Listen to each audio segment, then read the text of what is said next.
At 38 trillion shillings, Uganda's debt is way above the country's national budget and has more than doubled in the last 3 years. A major area of concern among economic observers is whether Uganda can sustain this level of indebtedness. Worst of all is that if you look at the external debt, over 60% of the amount is actually contracted from commercial terms. People like the Chinese, and their interest rates are really very high.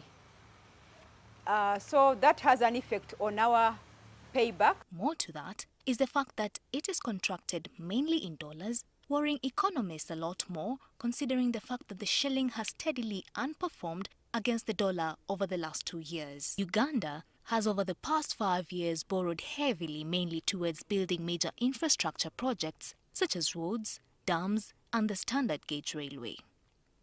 Although this is key to transforming the economy in the medium to the long-term basis, the country is expected to peak a big bill in the short run, given the cost at which they are coming and the slow pace at which some are being rolled out.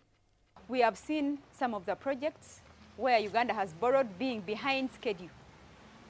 And of course, some of the debts Uganda has contracted, of course, some of them have remained undisbursed. Civil society has suggestions on what should be done to avoid the debt trap that the country seems to be heading into. It would be imperative that we pick back that money that has been stolen from public coffers, because those who steal it, it is known where they put it. We have an elaborate intelligence system in Uganda.